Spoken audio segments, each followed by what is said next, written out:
ஒசூரில் மிதமிஞ்சிய போதையில் சாலையில் நின்று தகராறில் ஈடுபட்ட வடமாநில தொழிலாளர்களை போலீசார் எச்சரித்து அனுப்பி வைத்தனர். கிருஷ்ணகிரி மாவட்டம் ஒசூர் மாநகராட்சிக்குட்பட்ட சுண்ணாம்பு ஜிபி அருகே சாலையில் வடமாநில தொழிலாளர்கள் 3 இளைஞர்கள் கையில் மது பாட்டில்களுடன் தகராறில் ஈடுபட்டு வந்தனர். மிதமிஞ்சிய போதையில் இருந்த இளைஞர்கள் சாலையில் சென்று கொண்டிருந்த வாகன ஓட்டிகளை திட்டினர். ஒருபடி மேலாக அவ்வழியாக போக்குவரத்து காவலர்களையும் காவலர்கள் என தெரியாமல் தொடர்ந்து திட்டினர். இதையடுத்து போதையில் இருந்த வடமாநில இளைஞர்களை அழைத்து பேசிய போலீசார் இனி இதுபோன்று பொது இடங்களில் தகராறில் ஈடுபடக்கூடாது என எச்சரித்து அனுப்பி வைத்தனர்.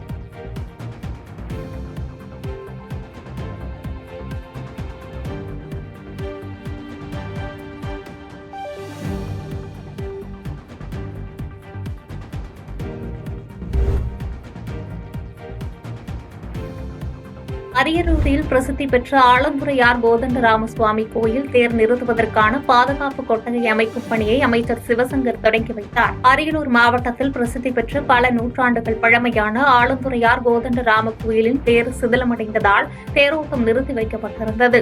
இந்நிலையில் 82 ஆண்டுகளுக்கு பிறகு இந்து சமய அறநிலையத்துறை சார்பில் 18 லட்சம் ரூபாய் மதிப்பீட்டில் புதிய தேர் செய்யப்பட்டு கோயிலுக்கு ஒப்படைக்கப்பட்டது. இதையடுத்து தேரை நிறுத்துவதற்கான பாதுகாப்பு கொட்டகை அமைக்கும் பணிகளை அமைச்சர் சிவசங்கர் நேரில் சென்று தொடங்கி வைத்தார். இதனைத் தொடர்ந்து செய்தியாளர்களை சந்தித்து பேசிய அவர் 82 ஆண்டுகளுக்கு பிறகு தமிழக அரசின் முயற்சியால் புதிய தேர் அமைக்கப்பட்டிருக்கும் நிலையில் விரைவில் முதலமைச்சரின் உத்தரவின்படி தேரோட்டம் நடைபெறும் என்று தெரிவித்தார். தொடர்ந்து புதிய கல்விக் கொள்கை குறித்தான கேள்விக்கு பதிலளித்த அமைச்சர் தமிழ், ஆங்கிலம் உள்ளிட்ட மொழிகள் இருக்கும் நிலையில் தொடர்பில்லாத மற்றொரு மொழியை கற்றுத்தர வேண்டிய அவசியம் எழவில்லை எனவும் பதிலளித்தார். கல்வியுடைய அருமை பெருமைகள் தெரியாத ஒரு கூட்டம் இன்றைக்கு ஒன்றிய அரசிலே அமர்ந்திருக்கிறது. இருமொழிக் கொள்கை அமல்படுத்தப்பட்ட ஒரே காரணத்தினால் இன்றைக்கு தமிழகத்தை சேர்ந்த மாணவர்கள் கணினித்துறையில் உலகளவிலே மிக சிறப்பாக பணியாற்றி கொண்டிருக்கின்ற காட்சியை எல்லோரும் பார்த்து கொண்டிருக்கின்றோம். எனவே இருமொழிக் கொள்கை தான் மிகவும் உகந்தது. நம்முடைய தாய்மொழியை பயில்வது ஒரு புறம், உலகத்தின் இணைப்பு மொழியாக ஆங்கில மொழியை பயில்வது ஒரு புறம். இதைத்தான் பேரறிஞர் அண்ணா அவர்கள் அன்றைக்கே கொண்டு வந்தார்கள். எனவே இதுவே போதுமானது. மும்மொழிக் கொள்கை என்பது மூன்றாவது ஒரு மொழி, நமக்கு தொடர்பில்லாத மொழியை நம் மீது திணிக்கின்ற பொழுது அந்த சுமையை மாணவர்களால் ஏற்க முடியாது.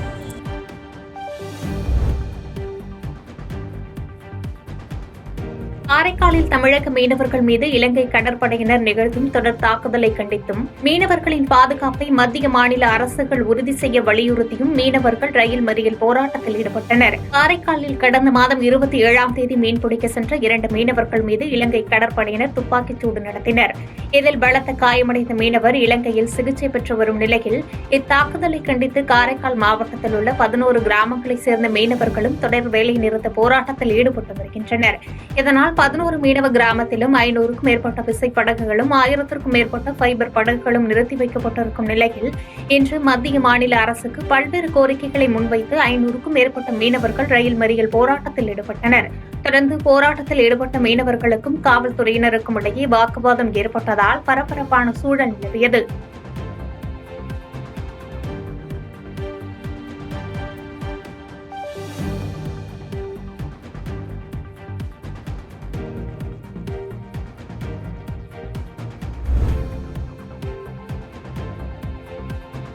திருப்பரங்குன்றம் மலையின் மீது விரும்பத்தக்காத செயல்களில் ஈடுபட்டவர்கள் மீது உடனடியாக நடவடிக்கை எடுக்க வேண்டும் என மத்திய இணையமைச்சர் எல்முருகன் தெரிவித்துள்ளார். மதுரை திருப்பரங்குன்றம் முருகன் கோயிலில் சுவாமி தரிசனம் மேற்கொண்ட மத்திய இணையமைச்சருக்கு கோவில் சார்பில் பூரண கும்ப மரியாதை அளிக்கப்பட்டது. அதனைத் தொடர்ந்து செய்தியாளர்களை சந்தித்து பேசிய அவர் சைவ வழிபாடு செய்யும் இந்துக்களின் உணர்வுகளை பாதிக்கும் வகையில் திருப்பரங்குன்றம் மலையின் மீது விரும்பத்தக்காத செயல்களில் ஈடுபட்டவர்கள் மீது நடவடிக்கை எடுக்க வேண்டும் என்று கேட்டுக் கொண்டார். மேலும் 1931ஆம் ஆண்டு நீதிமன்றம் வழங்கிய தீர்ப்பின்படி மலையில் இருக்கும் 31 சென்ட் நிலத்தை தவிர மொத்த மலையும் திருப்பரங்குன்றம் முருகனுக்கு சொந்தம் எனவும் 1980 ஆண்டுகளுக்கு பிறகு அரசு வழங்கிய சில ஆவணங்களில் சிக்கந்தர் மலை என தவறுதலாக குறிப்பிடப்பட்டு வருவதாகவும் குற்றம் சாட்டினார். மேலும் திருப்பரங்குன்றம் முருகன் கோயில் ஒரு சைவ திருத்தலம் என்றும் இங்கு உயிரினங்களை பலியிடுவது தவறுதலான செயல் எனவும் கூறினார். உங்களுக்கு தெரியும், சமீப காலமாக இங்கு நடந்த விஷயங்கள் ஒரு விரும்பத்தகாத விஷயங்கள்ல மக்களுடைய, குறிப்பாக பெரும்பான்மையான மக்களுடைய, இந்து மக்களுடைய மனதை புண்படுத்தும் விதமாக இந்து வழிபாட்டு உரிமையை, குறிப்பாக சைவ வழிபாடு, முருக வழிபாடு செய்கின்ற இடங்களில் இந்த பகுதியில் விரும்பத்தகாத சம்பவங்களை செய்து கொண்டிருக்கிறார்கள். தமிழக அரசாங்கம் அவர்கள் மேலே கடுமையான நடவடிக்கை எடுக்க வேண்டும். உங்களுக்கு எல்லாம் தெரியும், 1931 பிரிவி கவுன்சிலில், அப்போ அந்த பிரிவி கவுன்சிலுடைய நீதிமன்றத்திலேயே இந்த ஒட்டுமொத்த மலையும் மொத்தம் 33 சென்ட் தவிர ஒட்டுமொத்த மலையும் முருகப்பெருமானுக்கே சொந்தம் என்று தீர்ப்பளிக்கப்பட்டிருக்கிறது.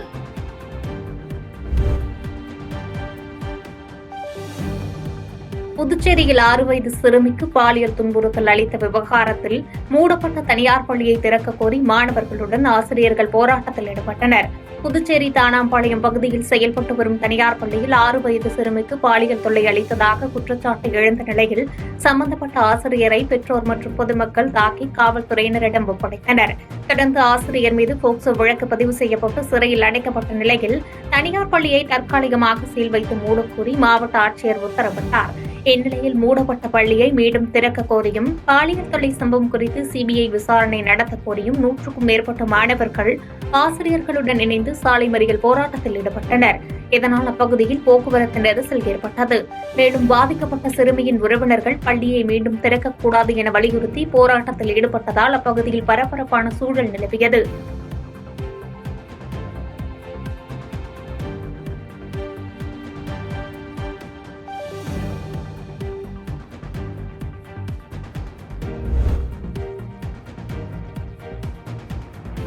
கரூரில் மாயனூர் காவிரி ஆற்றிலிருந்து பிரிந்து செல்லும் பகுதியில் கட்டப்பட்ட பாலங்களில் படிக்கட்டுகளை கட்ட காலம் தாழ்த்தப்படுவதாக கூறி பொதுமக்கள் போராட்டத்தில் ஈடுபட்டனர். கரூர் மாவட்டம் மாயனூர் காவிரி ஆற்றிலிருந்து பிரிந்து செல்லும் கட்டளைமேட்டு வாய்க்கால் மற்றும் புதிய கட்டளைமேட்டு வாய்க்கால்கள் செல்லும் பாலம் குறுகலாக இருந்ததால் அந்த 2 பாலத்தையும் இடித்துவிட்டு பொதுப்பணித்துறை சார்பில் அகலப்படுத்தப்பட்டு புதிய பாலம் கட்டி முடிக்கப்பட்டது. இந்நிலையில் பழைய பாலம் அருகே பொதுமக்கள் பயன்படுத்தி வந்த படிக்கட்டுகள் அகற்றப்பட்ட நிலையில் புதிய பாலம் கட்டி முடித்து நீண்ட நாட்களாகியும் படிக்கட்டுகள் அமைக்கப்படாமல் இருந்துள்ளது. இதுகுறித்து பொதுமக்கள் முறையிட்டும் பொதுப்பணித்துறையினர் மற்றும் ஒப்பந்ததாரர்கள் காலம் தாழ்த்தி வந்ததாக கூறப்படுகிறது. இதனால் ஆத்திரமடைந்த பொதுமக்கள் படிக்கட்டுகளை கட்டித்தர கோரி அப்பகுதியில் கற்களை அடுக்கி வைத்து சாலை மறியல் போராட்டத்தில் ஈடுபட்டனர். தொடர்ந்து தகவல் அறிந்து சம்பவ இடத்திற்கு விரைந்த காவல்துறையினர் உரிய நடவடிக்கை எடுக்கப்படும் என்று உறுதியளித்த பின் பொதுமக்கள் அங்கிருந்து கலைந்து சென்றனர்.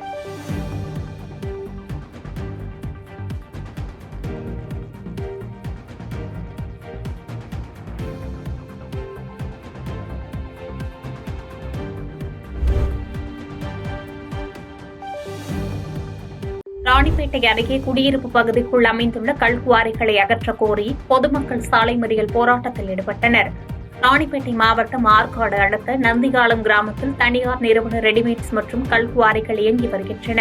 இந்த கல்குவாரிகளிலிருந்து ஜல்லி மற்றும் மணல்களை ஏற்றிக்கொண்டு பகல் மற்றும் இரவு முழுவதும் தொடர்ந்து சென்று கொண்டிருக்கும் லாரிகளால் குடியிருப்பு பகுதிகள் முழுவதும் தூசி படிவதாகவும் குழந்தைகள் சாலையில் பாதுகாப்பாக நடமாட முடியவில்லை எனவும் அப்பகுதி மக்கள் பலமுறை குற்றம் சாட்டி காவல் நிலையத்தில் புகார் அளித்துள்ளனர். எனினும் இச்சம்பவம் குறித்து எவ்வித நடவடிக்கையும் எடுக்காததால் ஆத்திரமடைந்து 100க்கும் மேற்பட்ட பொதுமக்கள் சாலை மறியல் போராட்டத்தில் ஈடுபட்டனர். குடியிருப்பு பகுதிகளில் தாழ்வான நிலையில் மின்வயர்கள் தொங்குவதால் லாரிகள் அதனை உரசி செல்வதாகவும் மணற்புழுதிகளால் குழந்தைகள் முதல் முதியவர்கள் வரை மூச்சு திணறல் பிரச்சனையால் அவதியுறுவதாகவும் வேதனை தெரிவித்தனர். குடியிருப்பு வாசிகளுக்கு இடையூறாக இருக்கும் குவாரிகளை உடனடியாக அகற்ற நடவடிக்கை மேற்கொள்ள வேண்டும் எனவும் கோரிக்கை விடுத்து போராட்டத்தில் ஈடுபட்டனர். இப்ப அதிகமா லாரி வந்துனே இருந்தா குழந்தைங்க பெரியவங்க என்ன பண்ணுவாங்க? சாப்பிட்றதுக்கு முடியல, ஒரு வெளியே உள்ள போக முடியல, மூச்சு திணறல் அதிகமா வருது. ஒரு வாய் சாப்பிடணும்னா வெறும் தூசி மட்டும்தான் நாங்க சாப்பிட முடியுமா?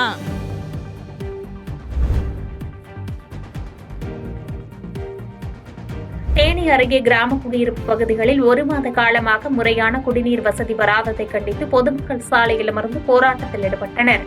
தேனி மாவட்டம் நாகலாபுரம் அடுத்த சங்கக்கோணாம்பட்டி கிராமத்தில் 100க்கும் மேற்பட்ட குடும்பத்தினர் வசித்து வருகின்றனர். ஊராட்சி சார்பில் இப்பகுதி மக்களுக்கு குழாய் மூலம் குடிநீர் வழங்கப்பட்டு வந்த நிலையில் கடந்த 1 மாத காலமாக முறையாக குடிநீர் விநியோகிக்கப்படாமல் இருந்துள்ளது.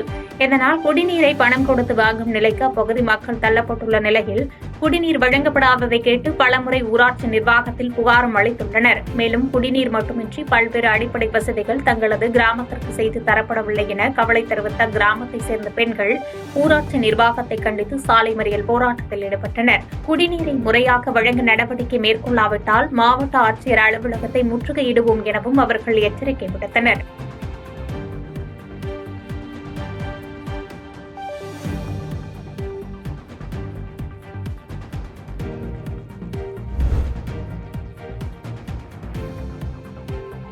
மும்மொழி கொள்கை மூலமாக தமிழ்நாட்டில் இந்தியை திணிக்க நினைக்கும் மத்திய அரசுக்கு தமிழக மாணவர்கள் சரியான பாடம் புகட்டுவார்கள் என்று இந்திய கம்யூனிஸ்ட் கட்சியின் மாநில தலைவர் முத்தரசன் தெரிவித்துள்ளார்.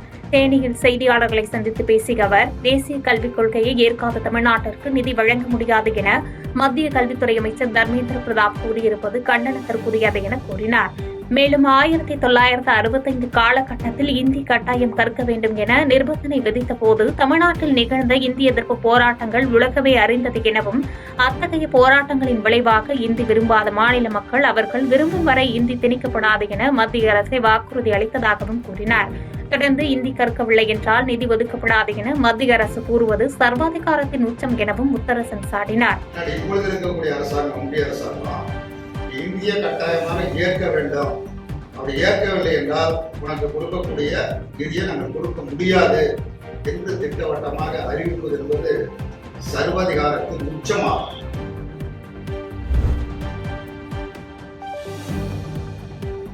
வாணியம்பாடி அருகே சாதிய வன்கொடுமை தடுப்பு சட்டத்தின் கீழ் ஊராட்சி மன்ற தலைவர் கைது செய்யப்பட்டதற்கு எதிர்ப்பு தெரிவித்து கிராம மக்கள் சாலை மறியல் போராட்டத்தில் ஈடுபட்டனர்.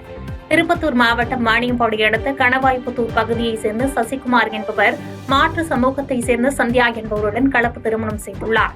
இதனால் சசிகுமார் கணவாய்ப்புத்தூர் பஞ்சாயத்து நிர்வாகிகள் ஊரை விட்டு ஒதுக்கி வைத்ததாக கூறப்படுகிறது.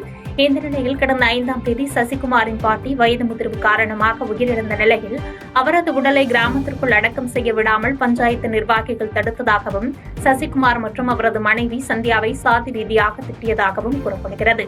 இதையடுத்து இச்சம்பவம் தொடர்பாக சந்தியா போலீசில் புகார் அளித்ததை அடுத்து கணவாய்ப்புத்தூர் பகுதியைச் சேர்ந்த கோவிந்தபுரம் ஊராட்சி மன்ற தலைவர் பழனியை சாதிய வன்கொடுமை சட்டத்தின் கீழ் காவல்துறையினர் கைது செய்தனர். இந்நிலையில் கைது செய்யப்பட்ட ஊராட்சி மன்ற தலைவரை விடுவிக்க கோரி கணவாய்ப்புத்தூர் பகுதியைச் சேர்ந்த 150க்கும் மேற்பட்ட பொதுமக்கள் வாணியம்பாடி துணை காவல் நிலையத்தை முற்றுகையிட்டு போராட்டத்தில் ஈடுபட்டதால் பரபரப்பு ஏற்பட்டது. போலீசார் பேச்சுவார்த்தை நடத்தியும் பொதுமக்கள் கலைந்து செல்லாததால் சம்பவ இடத்திற்கு வந்த வாணியம்பாடி அதிமுக சட்டமன்ற உறுப்பினர் செந்தில்குமார் போராட்டத்தில் ஈடுபட்ட கிராம மக்களிடம் பேச்சுவார்த்தையில் ஈடுபட்டார். இதையடுத்து பொதுமக்கள் போராட்டத்தை கைவிட்டு அங்கிருந்து கலைந்து சென்றனர்.